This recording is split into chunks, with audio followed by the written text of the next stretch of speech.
করবে। তো আমি যেটি বলছিলাম আপনাকে প্রথম দিকে যে আমরাই আসলে মানে আমাদের মধ্যেই যে গুপ্ত লোকজন ঢুকে আছে প্রধানমন্ত্রীর আশেপাশে। যেমন ধরেন আমি আপনাকে একটা সংবাদ দেখাই। এই সংবাদটা সম্ভবত গতকাল বের হয়েছে ব্লুমবার্গে। ব্লুমবার্গের এই সংবাদটা বেরিয়েছে, সেটি হচ্ছে Bangladesh prime minister meet labour tycoon Amin on Malaysia trip.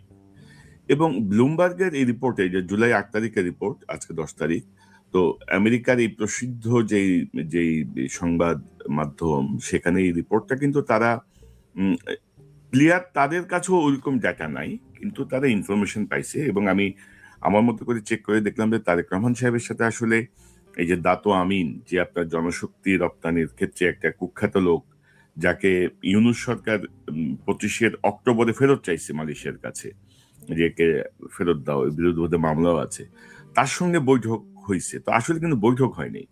মানে এই দাতো আমিন আবার মালয়েশিয়ার রাজার খুব ঘনিষ্ঠ। তো তারেক রহমান যখন রাজার সঙ্গে দেখা করতে গেছেন, সেখানে সে উপস্থিত ছিল, প্রাইম মিনিস্টারের সঙ্গে বোধহয় হাই হ্যালো কিছু একটা হয়েছে। কিন্তু দেখেন, এটা থেকে ধরেন ভারতের এখন মূল টার্গেট কি? আমাদের জনশক্তিকে ক্ষতিগ্রস্ত করা, আমাদের গার্মেন্টসকে ক্ষতিগ্রস্ত করা, এই জায়গাটা। ধরেন তারা কিন্তু ব্লুমবার্গকে দিয়ে রিপোর্টটা নিয়ে আসছে, এটা কিন্তু আপনি মিথ্যা বলতে পারবেন না, দেখা তো হয়েছে। এখন মানে meet tycoon, Tarek Rahman meet tycoon মানে আমিনের সাথে তার দেখা হয়েছে। এখন এটাকে অন্যভাবে তারা প্রজেক্ট করছে। কিন্তু তো সেই জায়গাগুলো ধরেন, এটা তো হয় বাংলাদেশের ভেতরের কেউ এটা লিক করছে, নাহলে মালয়েশিয়ায় ইন্ডিয়ান বংশোদ্ভূত কেউ এটাকে লিক আউট করছে। উদ্দেশ্য কি? উদ্দেশ্য হচ্ছে এই সফরটাকে এক ধরনের প্রশ্নবিদ্ধ করা, কিছু প্রশ্ন সামনে নিয়ে আসা। তো সেই জায়গাটায় আসলে আপনি কতটুকু মানে সতর্কতার সঙ্গে এবং দূরদৃষ্টির সঙ্গে মোকাবেলা করবেন, that is up to prime minister. Actually that is up to prime minister. আমাদের আসলে যে জিনিসটা বিশেষত আমার, ধরেন যে জিনিসটা আমাকে খটকা লাগে, আমার চোখে পড়ে, আমি সামনে আনার চেষ্টা করি, এটা betterment of the country, betterment of the government.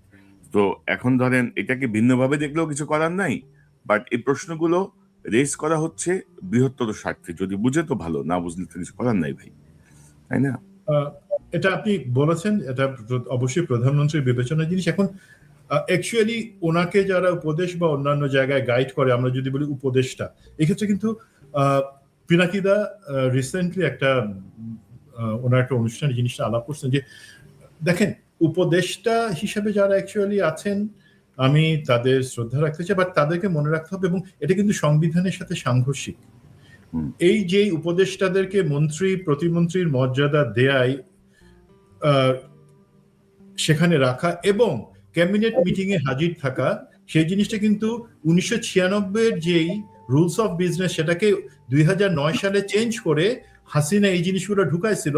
যখন প্রশ্ন আসলো তারেক সিদ্দিকী কেন আর্মি চালাবে, সে হচ্ছে প্রধানমন্ত্রী হাসিনার সামরিক বিষয়ক উপদেষ্টা, যার কাজ হচ্ছে প্রধানমন্ত্রীর অফিস, পিএম অফিস বা পিএমও যেটাকে আমি বলি, সেটার মধ্যে সীমাবদ্ধ থাকবে এবং মাস্ট থাকা উচিত।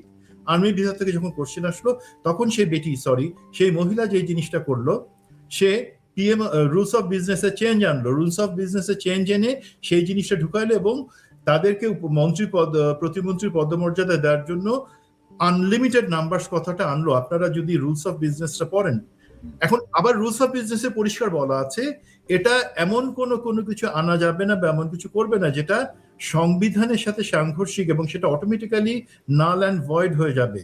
আমাদের উপদেষ্টারা বর্তমানে যেই সুবিধা বা যে পদবি বা যে স্ট্যাটাস ভোগ করছেন, সেটা কিন্তু কোথাও নাই। এবং আসলেই আমি সরকারের কাছে অনুরোধ করবো, তাদেরকে অন্য ক্যাপাসিটি, তাদেরকে কনসালট্যান্ট হিসেবে রাখেন আপনার সাথে, তাদের উপদেশ নেন। সবকিছু তো প্রধানমন্ত্রীর একা পিএমও চালানোর জন্য লোক দরকার, তারা যোগ্য অবশ্যই, বাট কেন আপনারা সংবিধানের মূল নীতির বাইরে গিয়ে আপনাদের পথটাকে ধরে রাখবেন? 1 নম্বর। 2 নম্বর, যাই হোক না কেন, মন্ত্রী পরিষদের বৈঠক দেখে, আর তারা এখন পর্যন্ত নিয়ম অনুযায়ী মন্ত্রী পরিষদের বৈঠকে তারা মন্ত্রণালয় সংশ্লিষ্ট বৈঠকে জয়েন করতে পারবেন, কিন্তু আলাদাভাবে মন্ত্রী পরিষদের কাজে তারা হস্তক্ষেপ করার কোনো অধিকার নাই। মনে রাখবেন, তারা হচ্ছে প্রধানমন্ত্রীর অফিসে কর্মরত প্রধানমন্ত্রীর উপদেষ্টা, তারা শপথ নেন নাই, তাদের না ওইটাই ধরেন তাদের পদমর্যাদা থাকতে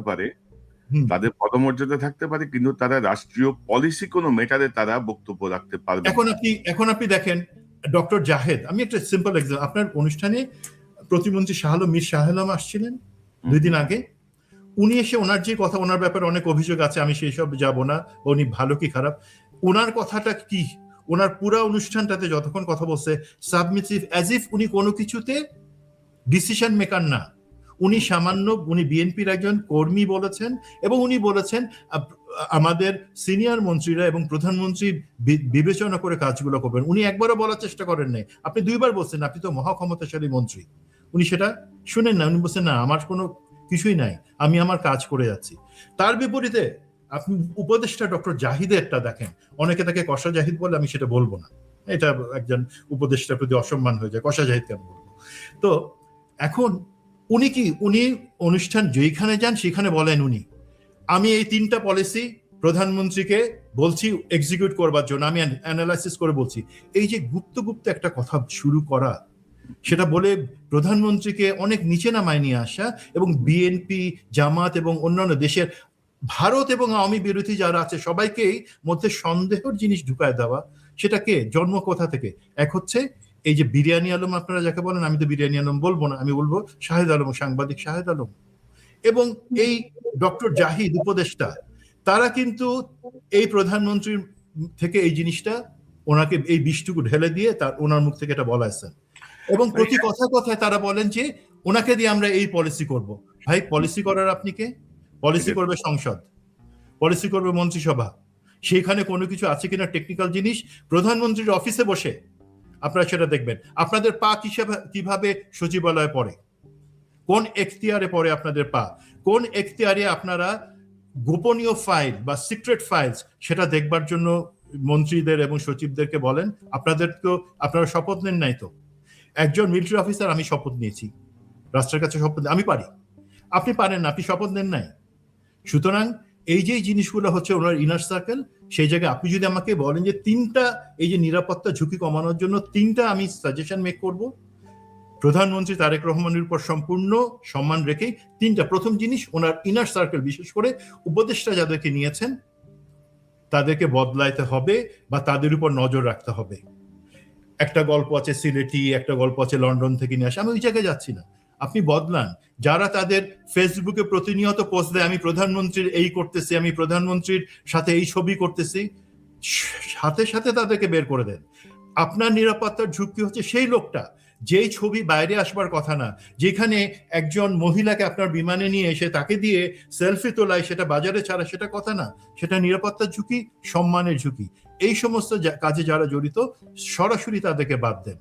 2 নাম্বার জিনিস হচ্ছে আপনি একজন জাতীয় নিরাপত্তা উপদেষ্টা নিয়োগ দেন। ডক্টর খলিল প্রফেসর ইউনূসের আমলে বা অন্তর্বর্তী সরকারের সময় নিরাপত্তা উপদেষ্টা ছিলেন, উনি এখন পররাষ্ট্রমন্ত্রী, সেই পদটা খালি আছে। এখন জাতীয় নিরাপত্তা উপদেষ্টা এই কারণে দরকার যে সেটা শুধু সামরিক, আমাদের তো একজন সামরিক উপদেষ্টা আছে, যিনি সামরিক বাহিনী সংশ্লিষ্ট জিনিসগুলো দেখেন, ব্রিগেডিয়ার জেনারেল অবসরপ্রাপ্ত ডক্টর শামস, উনি যোগ্য, কোনো সন্দেহ নাই, বাট ওনার কাছে সামরিক জিনিস, নিরাপত্তা শুধুমাত্র সামরিক জিনিস না। আমি অনেকের কাছে বলেছি, আমি রিচ করেছি, আমি শুধু জনাব তারেক রহমানের কাছে একটা রিকোয়েস্ট রাখবো, মাননীয় প্রধানমন্ত্রী, আমি একজনের নাম বলবো, সে যোগ্য না সেটা আপনি বিবেচনা করে নেবেন, এবং বাংলাদেশে ইউরোপিয়ান ইউনিয়নভুক্ত যত রাষ্ট্রদূত আছে, USA, China, even India, Pakistan, সেই সমস্ত দেশের রাষ্ট্রদূতকে আপনি আপনার লোককে দিয়ে ফোন করে বলেন যে মেজর সুমনি একটা লোকের নাম বলছে, এ কেমন হবে? এই একটা লোককে দেখবেন সমস্ত আমাদের যে ডিপ্লোম্যাটিক কমিউনিটি, বিশেষ করে রোহিঙ্গা সমস্যা সমাধান এবং আমাদের বর্ডার ক্রাইসিস সমাধানের জন্য একে সবাই পছন্দ করে এবং মনে করে ওনার মাথায় সেই বুদ্ধিটুকু আছে, আমার যদি সুযোগ হয় আমি কখনই সেই একটা নাম বলে দিব, ওনারাই যাচাই বাছাই করে তাকে সে যোগ্য কি যোগ্য না। বাট আমাদের একজন নিরাপত্তা উপদেষ্টা এবং নিরাপত্তা সেল, ন্যাশনাল সিকিউরিটি সেল, এই দুটা জরুরি দরকার, যে দুটা গত 6 বছরে সম্পূর্ণ ইনঅ্যাক্টিভ আছে, এবং এই 2 বছরে আমরা বলার পরেও উদ্যোগ নেওয়া হয়েছিল নিরাপত্তা সেল সেগুলো চালু করবার জন্য, সিকিউরিটি সেল, আবার সেটাকে সেই উদ্যোগ কি কারণে সেটা ভেসে গেছে আমি জানি না। আর 3 নাম্বার বা লাস্ট যেটা হচ্ছে সাজেশন, ছোট মানুষ হিসেবে বলছি, যে কোনো পদ, সেটা মন্ত্রী, সচিব, রাষ্ট্রদূত অথবা বাহিনী প্রধান, সেই ক্ষেত্রে কারো সুপারিশের ভিত্তিতে, মানে সিস্টেম যে সুপারিশ করে তার বাদে অন্য কারো আত্মীয়তা, বন্ধুত্ব অথবা সে পার্টির জন্য এত কন্ট্রিবিউট করে সেই কারণে নিবেন না। দেখেন, একটা এক্সাম্পল দিই শুধু, আমাদের 3 জন সেনাপ্রধানকে নিয়োগ করেছিলেন বিএনপিরই লিডাররা। একজন জেনারেল জিয়াউর রহমান, উনি এক্সটেনশন অবস্থায় 2 বার এক্সটেনশন করাই এরশাদকে উনি সেনাপ্রধান রাখলেন। সেই এরশাদই কিন্তু যতটুকু ধারণা জেনারেল জিয়াকে হত্যায় ভারতের সাথে এবং হাসিনার সাথে মিলে কাজটা করেছে, প্রেসিডেন্ট জিয়াউর রহমানকে হত্যায়।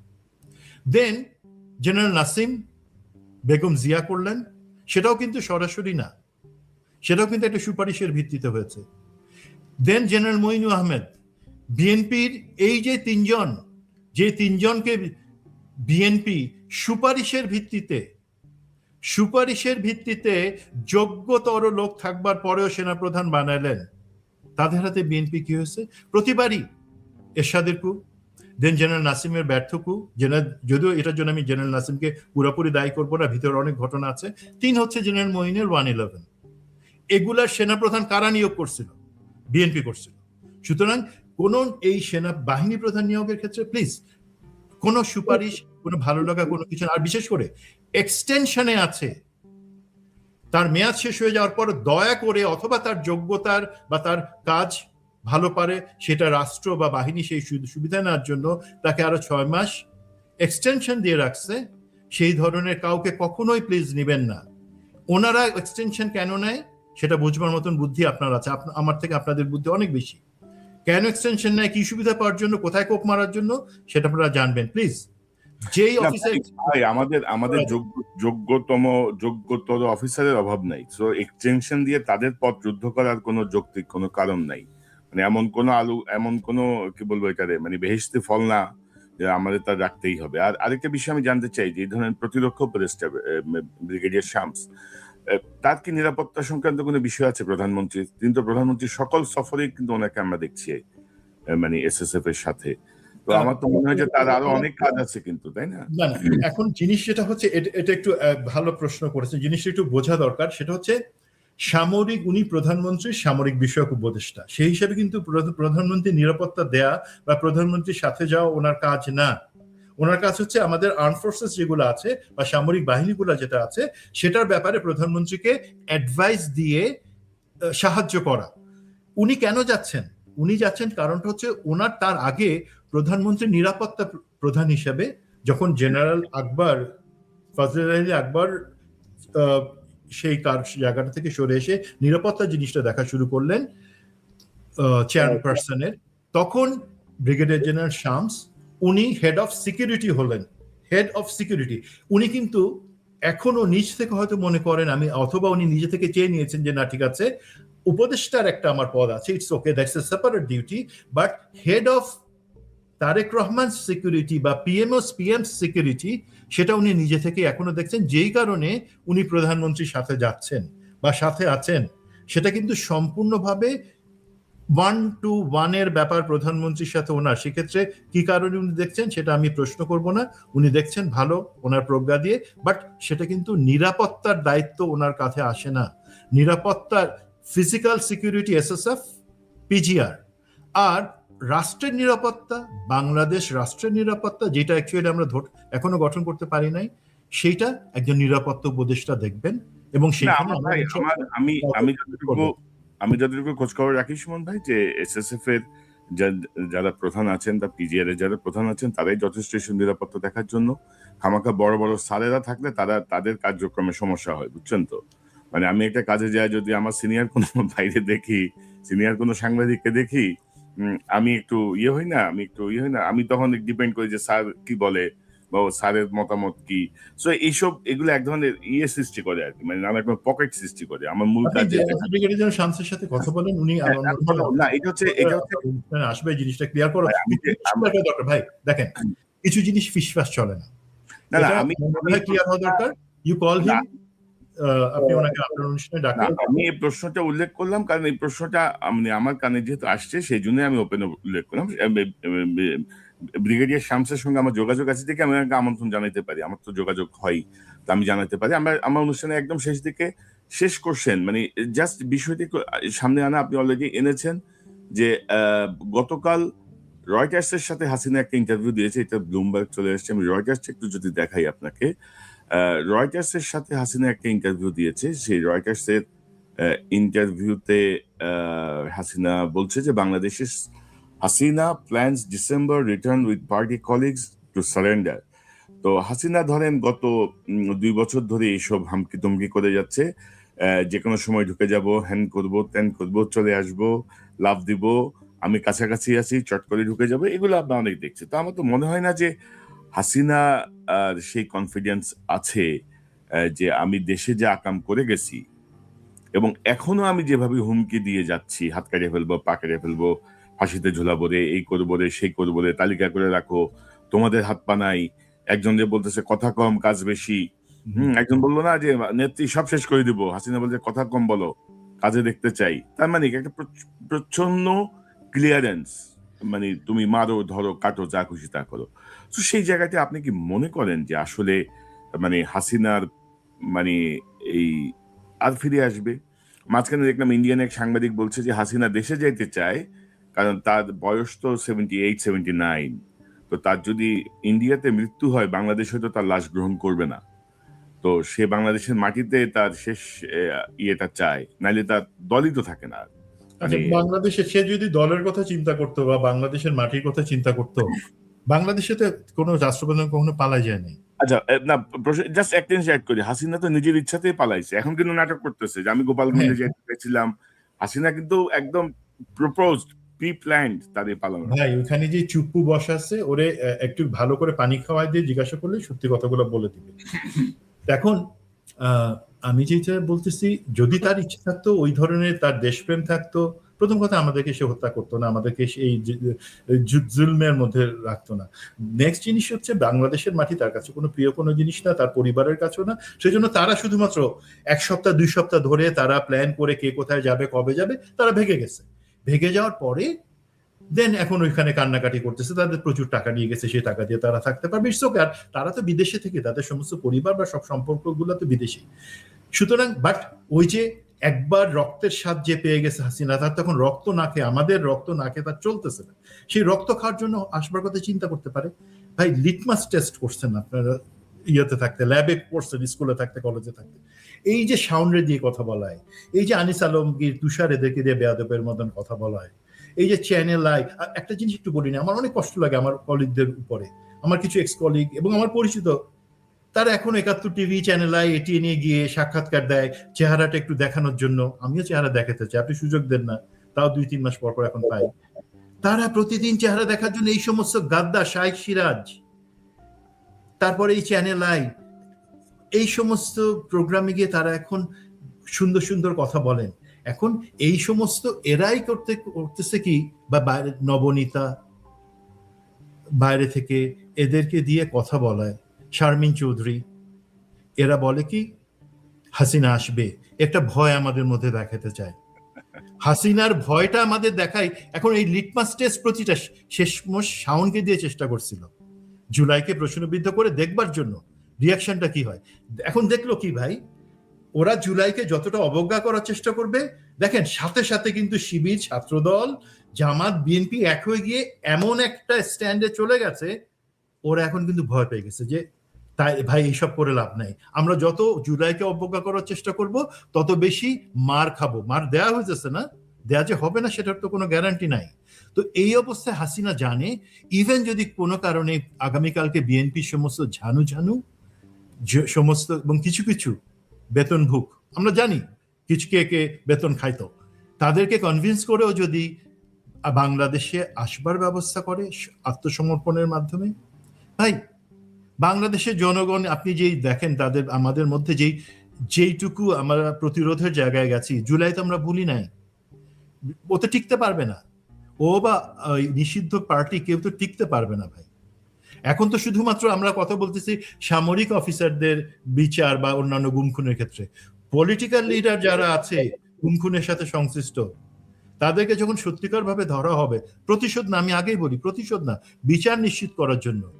আমি একজনকে ক্ষমা করে দিতে পারি, হাসিনাকে আমাকে 2.5 দিন টর্চার করবার জন্য আয়না ঘরে নিয়ে গিয়ে গুম করে আমি করতে পারি, বাট আর যাদেরকে করা হয়েছিল তাদের ক্ষমা করার এখতিয়ার কি আমার আছে তাদের পক্ষ থেকে? নো, সেটা তারা করবে এবং সেটার কাজ হলো বিচার নিশ্চিত করা। আমার কখনোই মনে হয় না হাসিনা এটা এই জায়গাটাতে হাসিনা আসবে। যেটা হতে পারে এই ভয়টুকু দেখাই তারা চেষ্টা করতেছে দেখার জন্য কোনোভাবে এই আওয়ামী লীগ ফেরত আসতে পারে কিনা, দ্যাটস অল।